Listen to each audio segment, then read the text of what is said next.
Hey Blood Bowl fans, welcome to week 6 of Attacker Down, the prediction show that looks at the TGS Blood Bowl League. And in match number 1, two beaten and broken teams face off. Coming off their first not loss of the league, Vox Force need to keep up the momentum.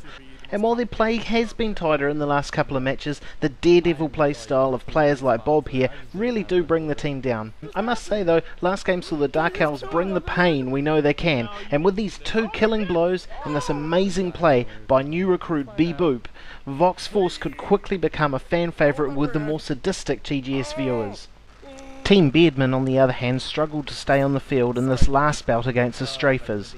Even a decent recovery in the second half was let down by sloppy play from Carden and this nonsense from Gung Ho L. What are the humans leaving banana peels lying around now? Given that both these teams are prone to risky manoeuvres intermingled with the occasional brain fart, this is actually a hard call. That said, the Elves have nearly every edge over the Beardmen. Their lack of skilled blockers is more than made up for by their decent armour.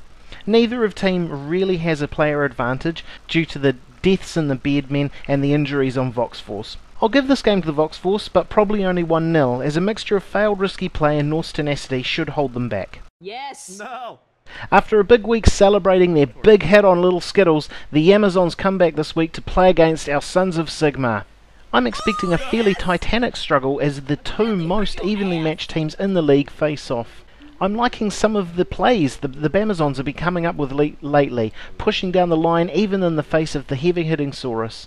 And pulling off big dodge plays like this one from Chitara can bring teams back from the brink. Though the humans are starting to develop into a formidable team in their own right, with a few players showing real offensive promise, and the butcher John Kimball starting to live up to his hype, the girls in the Bamazons might be up for a world of hurt. The Amazons need to exploit the humans' more timid play style, as well as their slower movement. They can use their dodging to avoid the worst of the brunt of the Strafers' attack. The humans, on the other hand, need to keep hold of the ball and use their strength advantage to push the lithe woman aside with a quick pass to Marty McFly for the win. I will call this the must-see match of the week and the match I least want to predict. But here goes, 2-1 Bamazons.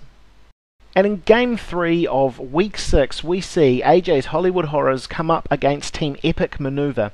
And given that AJ's Hollywood Horrors, and just as planned, were sucked into a time walk by a rogue wizard, apparently he goes by the name MLG Dallas, maybe the Bamazon coach Dodger has something to say about this.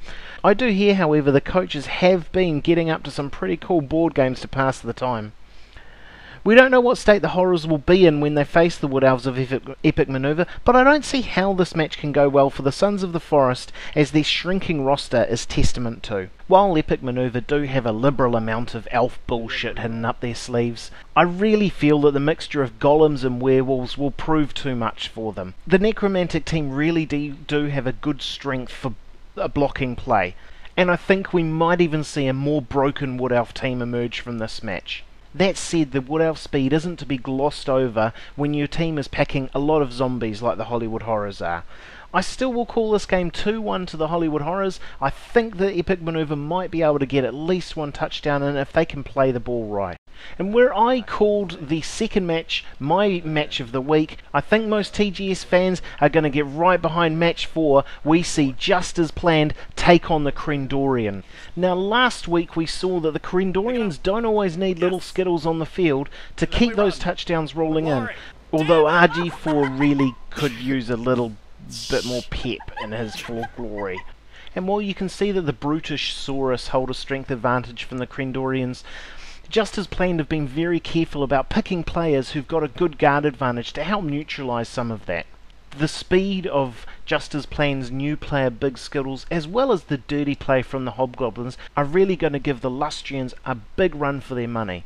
I think much of this match is going to come down to both teams being able to line up multiple blocks in their favour. And this is a skill we haven't seen a lot of emphasis on from the TGS teams yet. While they've shown some real promise at basic skills, the advanced skills seem to have left them behind. In saying that, I feel like the Krendorians in the past have shown an ability to adapt to the matches that are coming forward for them.